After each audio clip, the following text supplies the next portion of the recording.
Pertolonganku datangnya dari Tuhan yang menciptakan. Kita akan mulai saja persekutuan doa pada sore hari ini. Shalom Bapak Ibu yang terkasih dalam Tuhan. Shalom. Terima kasih Bapak Ibu telah berkenan untuk bersama-sama kita secara virtual mengadakan persekutuan doa pada sore hari ini, dan kita akan mulai saja persekutuan pada sore hari ini dengan kita bersama-sama memuji nama Tuhan secara pribadi saja ya. Nanti pujiannya di-share sama Mbak Melisa, kita nyanyi di rumah masing-masing.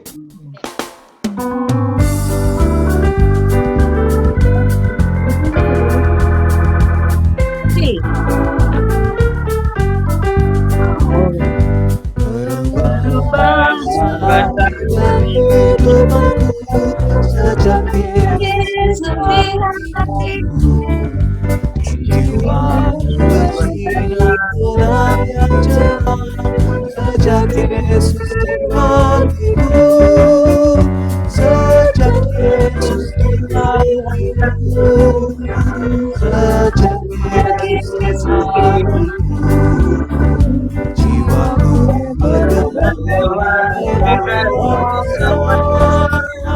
Sejak Yesus di hatiku, aku tobat kembali ke jalan benar. Sejak Yesus di hatiku, dan dosaku dihapus, jiwaku segar. Sejak Yesus di hatiku, sejak Yesus di hatiku, sejak Yesus di hatiku, jiwaku bergema bagai ombak besar. Sejak Yesus di hatiku,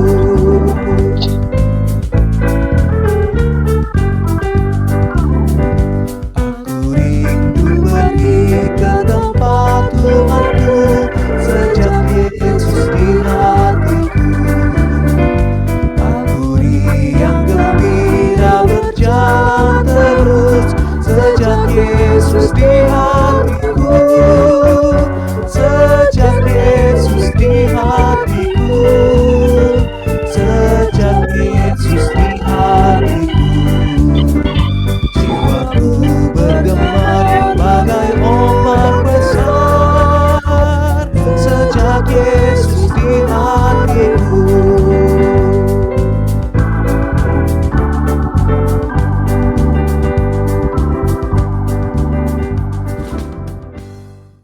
Baik, Bapak Ibu, mari kita bersama-sama satu dalam doa.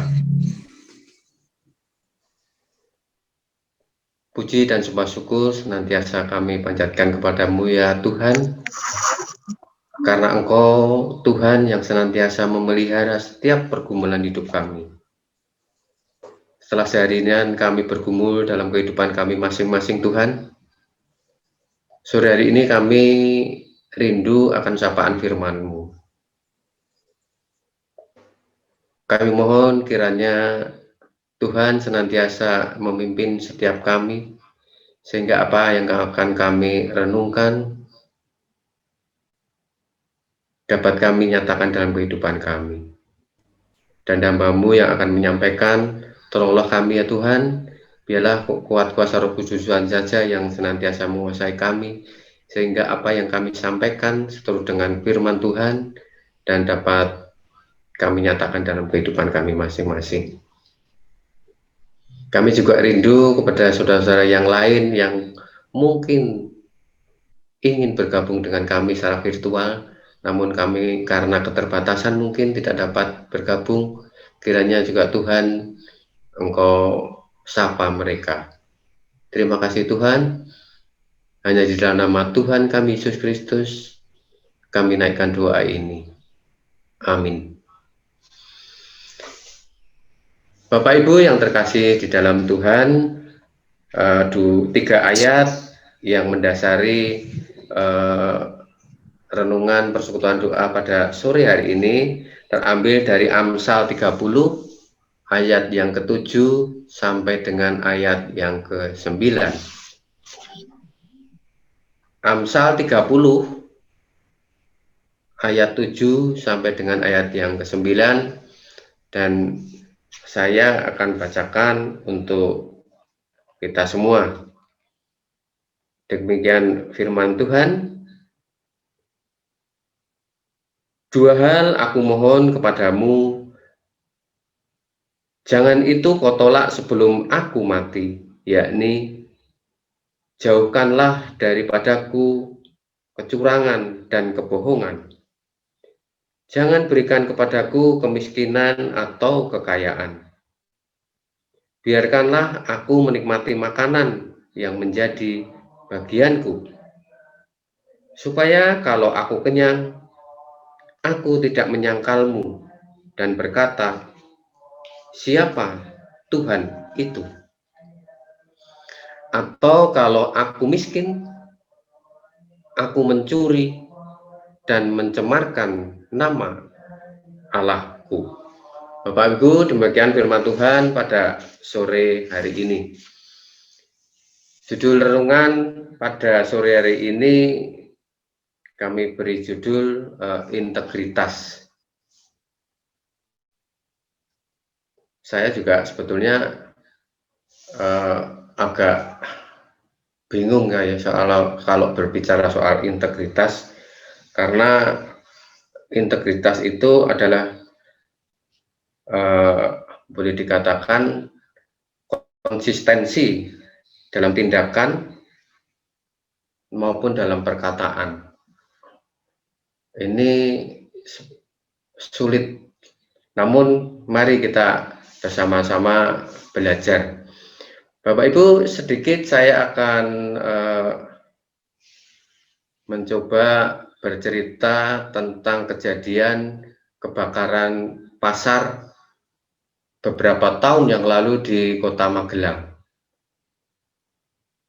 Ketika kebakaran dan pasar atau apapun, toko atau apapun, itu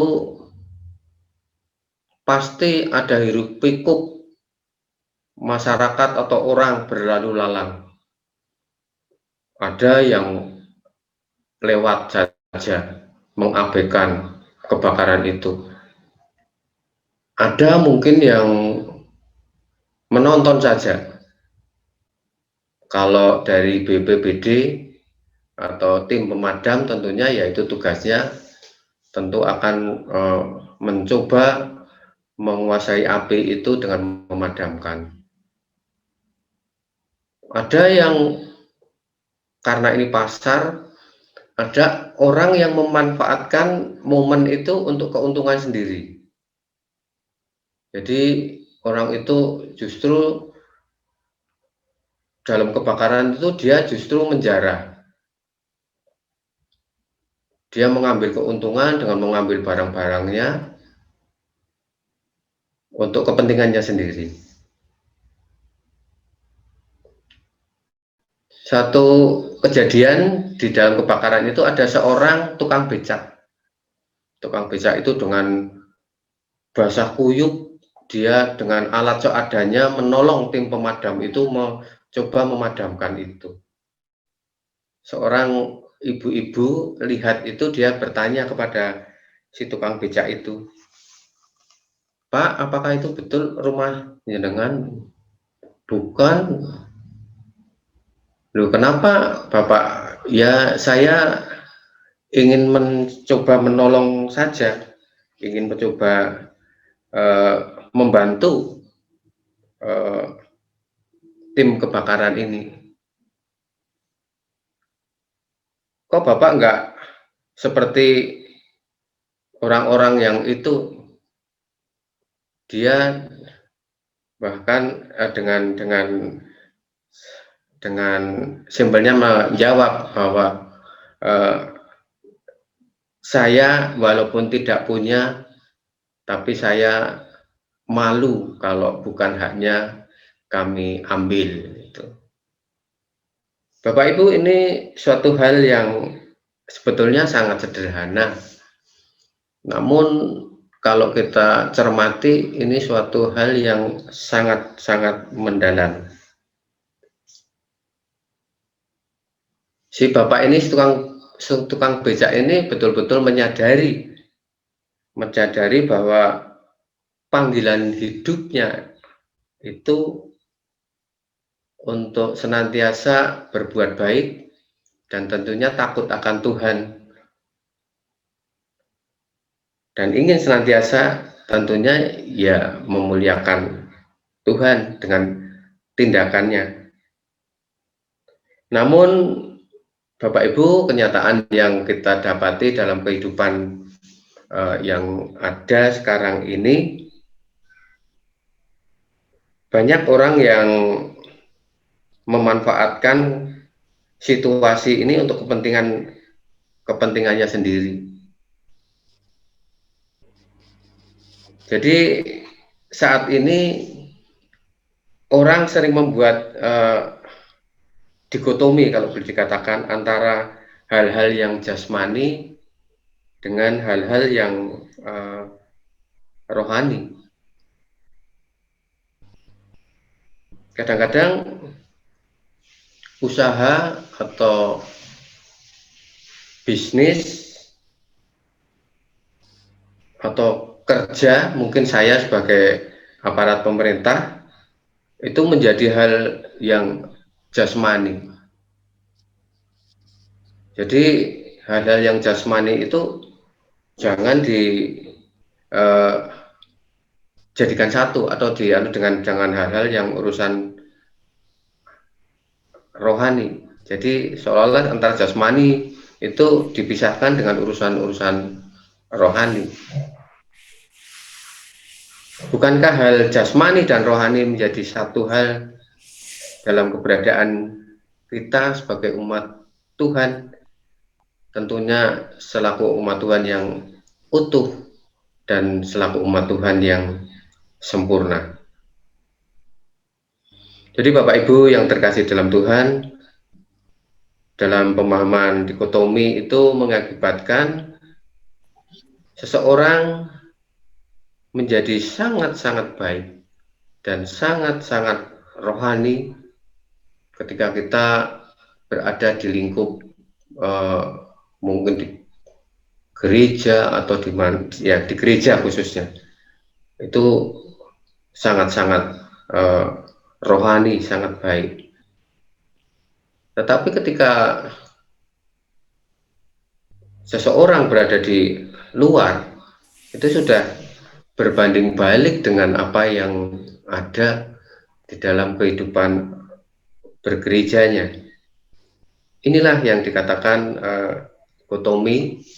Jadi pemisahan-pemisahan itu antara dua hal yang sebetulnya sangat prinsip untuk menjadi sama. Jadi keuntungan yang sebesar-besarnya kalau dijalankan melakukan bisnis atau pekerjaan ketika jasmani yang dikejar. Jika demikian, di manakah peran kita dalam menghadirkan misi tanda-tanda kerajaan Allah di muka bumi? Bukankah untuk menjalankan misi itu kita harus membumi, kita harus membaur dengan dunia, namun tanpa menjadi serupa dengan dunia ini? Tidak ada pemisahan antara jasmani dan rohani, karena melalui keduanya kita dapat melakukan misi Allah yang rohani di tengah-tengah dunia yang jasmani ini. Ada istilah kadang-kadang, menangislah bersama orang yang menangis, dan tertawalah bersama-sama orang yang tertawa. Namun kadang-kadang kita di lingkup, mudah-mudahan kita tidak ya, kadang-kadang di lingkup kita itu berbahagia ketika melihat tetangga sebelah kita menangis, menderita. Dan kita menderita ketika kita melihat saudara kita atau mungkin tetangga kita itu pokoknya berbalik antara ketika kita akan berbahagia kalau melihat tetangga itu menangis, dan ketika kita akan menangis ketika melihat tetangga kita itu bahagia. Ini kadang-kadang cukup memprihatinkan. Bapak Ibu, sebelum kami akhiri, saya sudah berulang kali bercerita tentang tiga pelajaran yang berharga dalam hidup seorang manusia, yaitu tentang kecerdasan, 3 kecerdasan manusia. Saya kira sudah berulang kali mungkin, tapi saya tidak apa-apa akan menyampaikan kembali. Yang pertama itu kecerdasan emosional atau kecerdasan emotional question. Kemudian yang kedua kecerdasan intelektual atau intellectual question. Dan yang ketiga adalah kecerdasan rohani atau spiritual question. Kadang-kadang 3 hal ini terpisah-pisah. Satu kesatuan yang harus kita bangun, kita padukan. Namun kadang-kadang susah. Emotional question atau kecerdasan emosi seseorang itu ada sejak kita lahir. Jadi ini berhubungan dengan karakter. Kecerdasan emosi kita. Seiring dengan bertambahnya usia, bertambahnya waktu, itu seseorang tumbuh dengan karakter yang semakin tumbuh. Ada seseorang yang karakternya keras, ada karakternya diam, kadang ada yang karakternya ceriwis. Ini emosi, kecerdasan emosi seseorang. Dan Bapak Ibu, yang bisa mengendalikan kecerdasan emosi itu hanya diri kita, hanya pribadi kita. Hal karakter, emosional itu hanya kita. Kemudian yang kedua, kecerdasan intelektual ini kita bangun ketika anak itu mulai sekolah. Intellectual question.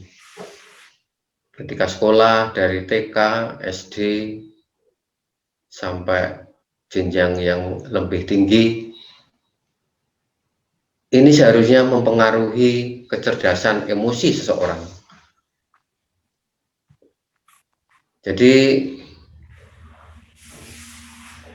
2 kecerdasan ini sangat berkaitan.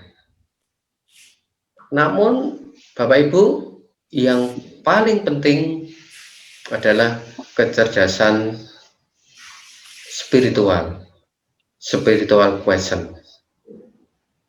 Ketika seseorang itu betul-betul memahami akan spiritual, rohaninya, saya tidak boleh seperti ini, saya harus mengendalikan seperti ini.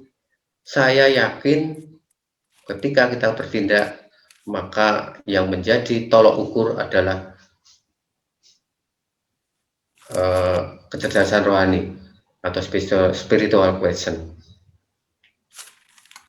Namun kadang-kadang seperti apa yang kami sampaikan tadi di depan, kadang-kadang seseorang itu antara kehidupan rohaninya kadang-kadang berbeda dengan kehidupan kesehariannya. Mari kita saling mengevaluasi diri. Saya juga mengevaluasi kita semua mengevaluasi tentang kehidupan kita. Jadi sore hari ini kita boleh belajar tentang integritas. Integritas yang tentunya dihubungkan dengan 3 aspek kecerdasan itu. Kecerdasan emosi, kecerdasan intelektual, dan kecerdasan rohani. Kiranya renungan pada sore hari ini dapat bermanfaat tentunya untuk membangun kehidupan kita yang lebih baik. Kiranya Tuhan memberkati kita semua. Amin. Baik Bapak Ibu, kita akan sebelum kita bincang-bincang silakan dengan teman-teman yang lain. Adakah Bu Tantri? Ada? Tidak ada, Pak. Oh, tidak ada ya. Saya mengucapkan terima kasih karena Zoom pada sore hari ini difasilitasi oleh Ibu Tantri. Ya, terima kasih. Ya, baik. Bapak Ibu, mari kita satu dalam doa. Tuhan yang baik, Allah yang senantiasa kami muliakan di dalam Sang Juru Selamat Tuhan kami Yesus Kristus. Zoom pada sore hari ini dengan saudara kami seiman untuk saling menguatkan iman percaya kami yang tergabung dalam persekutuan Jemaat GKI Cilacap. Kami juga mengucap syukur Tuhan, di mana pada sore hari ini kami boleh mendengarkan sebagian dari firman-Mu yang tentunya dapat kami nyatakan dalam kehidupan kami, dalam kami membangun kehidupan jemaat yang lebih baik. Tuhan, kami juga teringat saudara-saudara kami yang usia lanjut, yang mungkin kami tidak dapat menyebut satu persatu, yang pada saat ini terbaring lemah, sakit. Kami hanya memohon pertolongan Tuhan untuk senantiasa ada dalam setiap mereka dalam pergumulan hidup. Apapun yang mereka rasakan, sakit penyakit, kiranya Tuhan akan senantiasa menolong. Kami juga berdoa untuk setiap jemaat Tuhan, kiranya juga di masa pandemi yang masih belum berakhir saat ini, Tuhan senantiasa menguatkan mereka, sehingga terus hanya pertolongan dan kasih Tuhan saja yang ada dalam diri mereka, untuk membangun keyakinan bahwa Tuhan akan menolong setiap kami keluar dari pandemi saat ini. Ampuni Tuhan atas segala dosa maupun kesalahan yang kami lakukan hingga saat ini. Hanya di dalam nama Tuhan kami Yesus Kristus kami naikkan doa ini. Amin. Silakan Melisa, mungkin ujian penutup.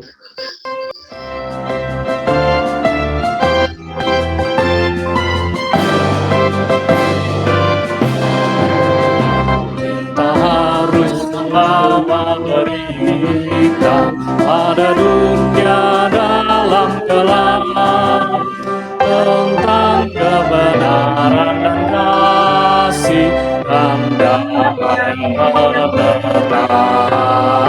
dan damai menetap. Jadi gelap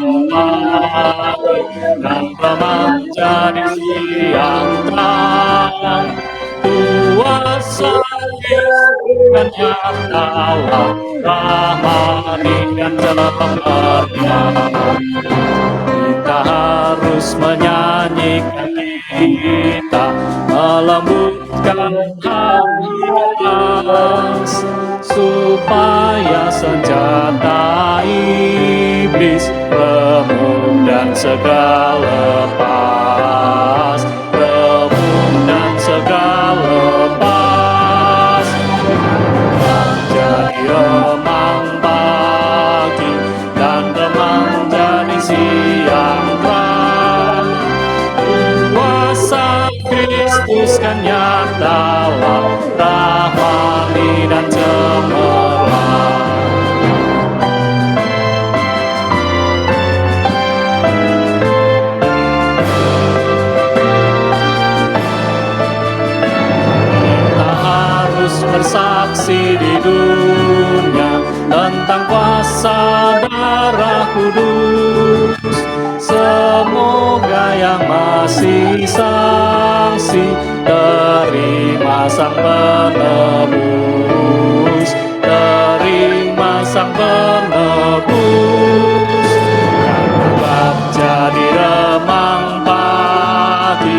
teruskan nyatalah rahmani dan cemerlang.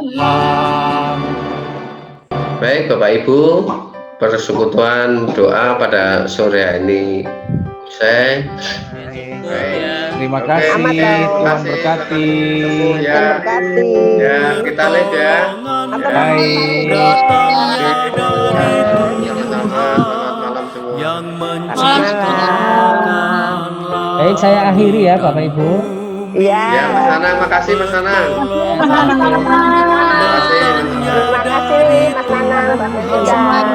yang menciptakan langit dan bumi. Ku melayangkan mataku ke